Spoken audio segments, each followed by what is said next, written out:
Berlin has fallen. Hitler is dead. After almost 6 years of war, Europe is finally expecting peace. But imagine Stalin gives one final order: keep moving west. Instead of ending in May 1945, World War II becomes the opening act of an entirely new war. Soviet tanks move toward the armies of Britain and America, and the battle for Europe begins again. If that happened, the Europe we know in 2026 might never have existed. To understand how dangerous this scenario would have been, we first need to look at the real Europe of May 1945. Nazi Germany had collapsed, but the continent was covered by millions of armed soldiers. The Red Army occupied Berlin and controlled much of Eastern and Central Europe. American, British, and other Allied armies held large parts of Western Germany, Italy, and Western Europe. On paper, these armies were allies. In reality, distrust between Stalin and the Western powers was already growing. They had defeated a common enemy. That did not mean they agreed on what Europe should become next. The borders of post-war occupation had largely been negotiated before Germany surrendered, but in our alternate timeline, Stalin decides those agreements no longer serve Soviet interests.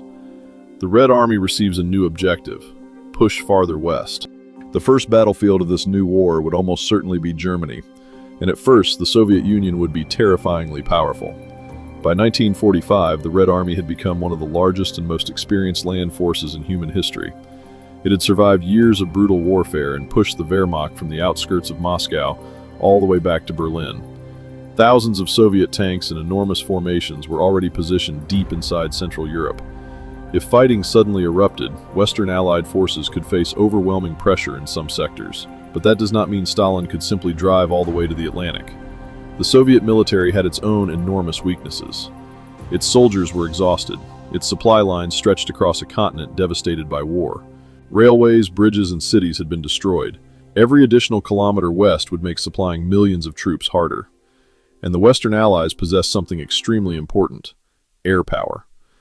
American and British aircraft could attack Soviet supply lines, bridges, railways, and troop concentrations across Europe.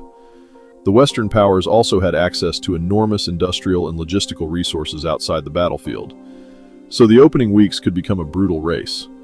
The Soviet Union might gain territory on the ground before Western air power and logistics began slowing the advance. Germany would once again become the center of a European war. Cities that had just survived one conflict could immediately become battlefields again. But there was another complication. The United States was still fighting Japan.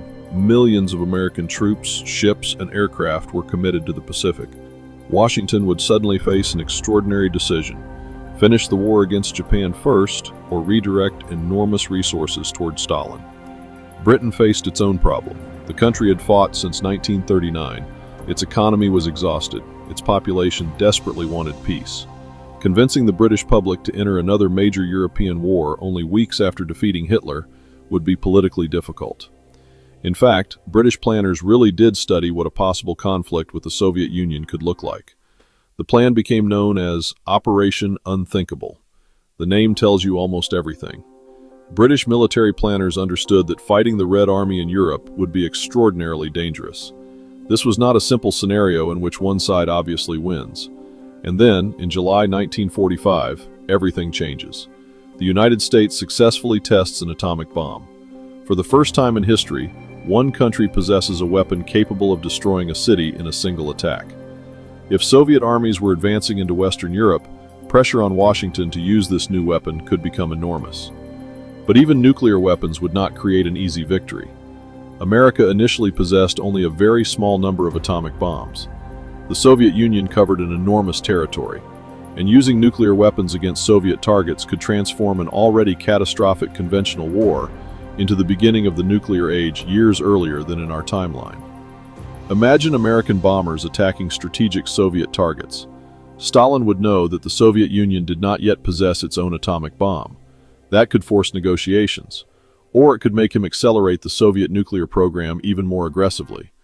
Either way, the Cold War as we know it would never exist, because it would already be hot. So what happens to Europe? There is no single certain outcome. In one plausible scenario, Soviet forces seize more of Germany before being stopped. The post-war dividing line moves much farther west. A larger part of Germany could fall under Soviet control. Austria and Scandinavia could face even greater Soviet pressure. Countries such as Denmark, the Netherlands, and Belgium could suddenly find themselves much closer to the front line. In a more extreme scenario, Soviet forces temporarily penetrate deeper into Western Europe before supply problems and Allied air superiority slow them down. But a Soviet conquest of all Western Europe is far from guaranteed.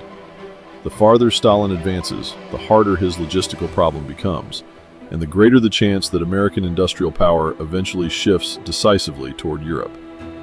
Whatever the military outcome, the political consequences would be enormous.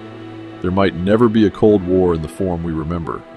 NATO might be created earlier, or in a completely different form. European integration could be delayed for decades. The project that eventually became the European Union might never develop in the same way. Germany might never become the economic center of modern Europe.